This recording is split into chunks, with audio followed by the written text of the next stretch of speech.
The thing is that it's much less astringent, but it's bitter and highly aromatic.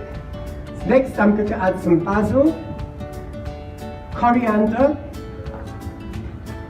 Now we have, what's wonderful about Vietnamese food, you get water spinach here, Chinese water spinach. Do you know it? It's known as morning glory. No, it's not what you think as morning glory. It's actually, it's not even a lily, okay? It's not a lily, and it's definitely not what you're thinking. It's actually a Chinese water spinach. It's absolutely gorgeous, and it's actually in southern especially in Singapore, they'll call it kangkong, which is a very long sort of, it's all bean-like.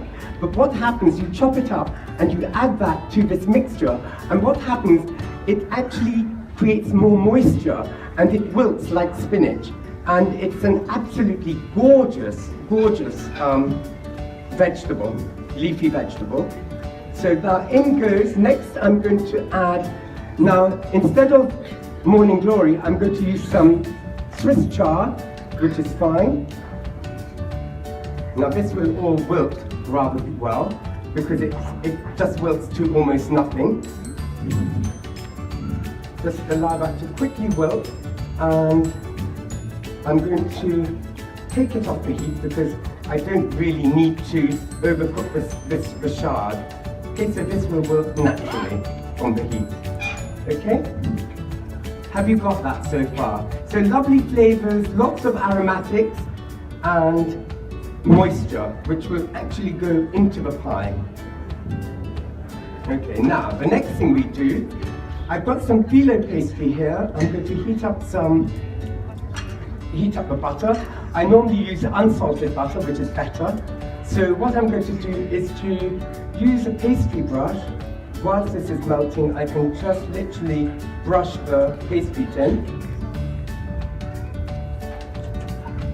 very quickly. You see, although it's a non-stick, because what we're going to do is we're going to put a layer of the phyllo pastry with lashings of butter, like I mean like a moment, lashings. It's not like lashings of ginger beer, but it's lashings of butter.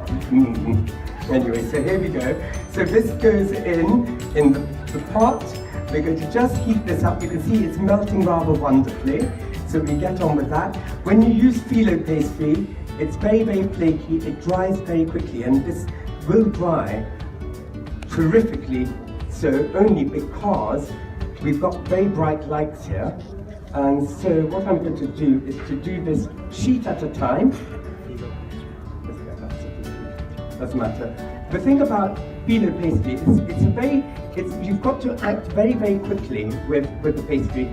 The butter, what the butter does, it flavors the pastry, it also lubricates the pastry, and it also keeps it nice and moist, and also gives wonderful flavor and taste. Oh dear, that's not quite, oh dear, right, okay. Oh heavens, right, it doesn't matter, it's not the end of the world. You see, don't panic, because you can put it butter side down, it doesn't matter if they're bits like this, because it's all going to come out rather well. And this is the bottom of it, so we're not going to worry too much. See, never panic, you see, it's all fine. And it's butter side down. Then we're going to do the next sheet. Hopefully, one whole sheet will be rather intactus, you know. But let's see, yes, oh good, it's rather intactus. Let's sort of brush this very quickly.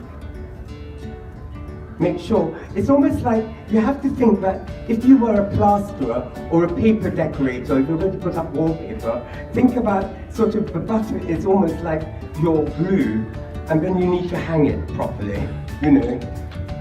So we're going to just put that down, butter side down. It doesn't matter if it cracks for now, but it's fine, okay?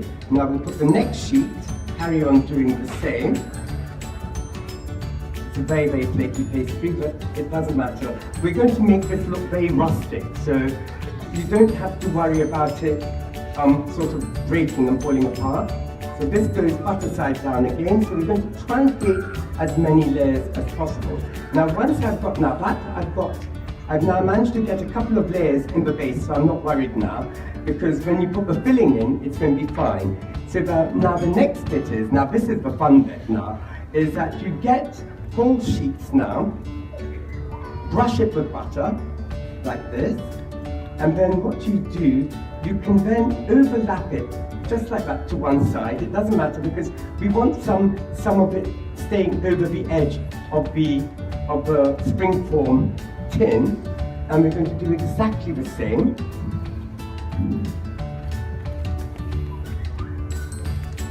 On the other side. So we're going to try and get lots of layers, just putting it, doesn't matter, that's it, that goes that way. On the other side, so it's hanging over, it really doesn't matter, because this is a very rustic looking, although it looks weird and it looks rather messy, what you will achieve is something rather spectacular, because we're sort of keeping it all rough and crinkly. It's going to be absolutely fine. So the worst bit I'll just put here, so it doesn't matter because if that comes out, that's fine. So now, for example, you've got loads of layers over the edge, that's fine, okay. So now what we do next is put the filling in.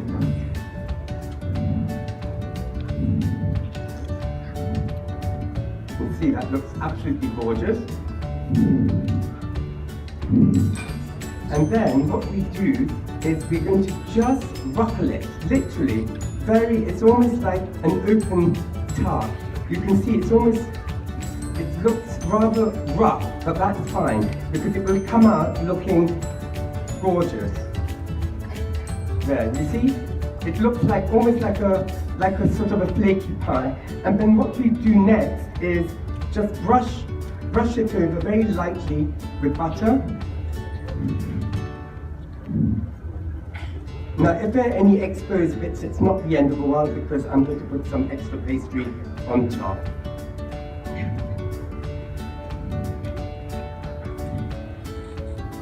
Okay. And then I'm going to put one more sheet, just ruffle it. I'll just brush it with some butter first. Doesn't really matter.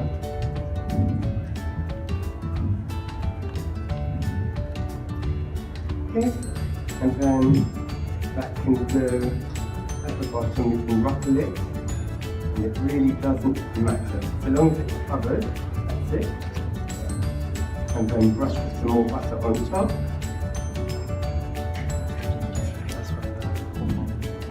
And there you have a nice sort of pie, and then this will go in the oven for about 20 to 25 minutes at 190 degrees centigrade. So we'll put this in the oven.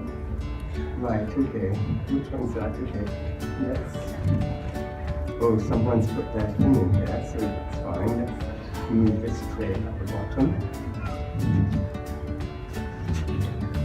And let's get another tray out. And this can go on that.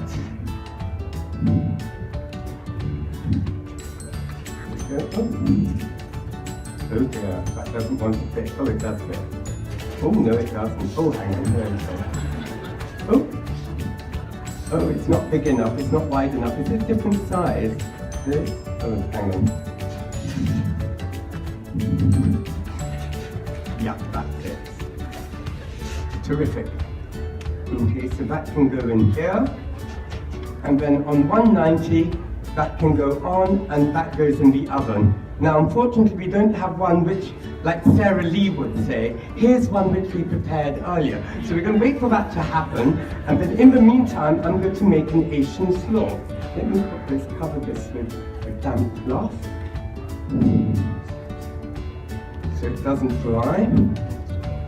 Okay, and then put that in the sink. Give us a little bit of a wipe.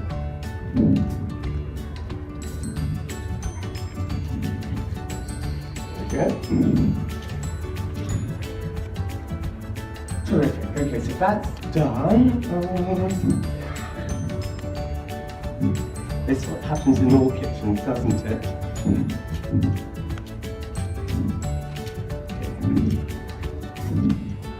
Okay, let's put this here. Some of this all there. So we're going to just move this to one side. Okay, now. So to make the Asian slaw, you know, when you make a nation slaw, you think, it's like, are we going to do sort of a slaw which is, you know, very European? So we're going to actually use Chinese cabbage, just thinly slice this. Very easy. And that goes into a bowl. And then some grated carrots will go in. Okay. Some chopped coriander.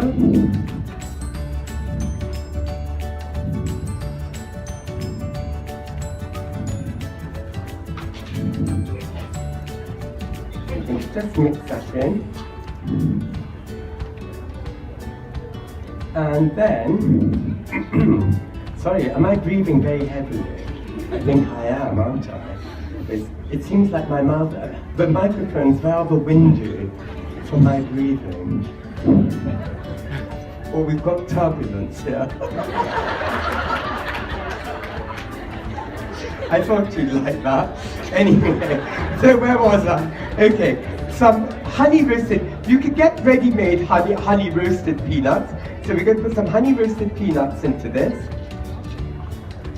So we've got the crunchy elements. We've got lovely clean flavors of Chinese cabbage and some carrots, coriander. And if you want, you can put some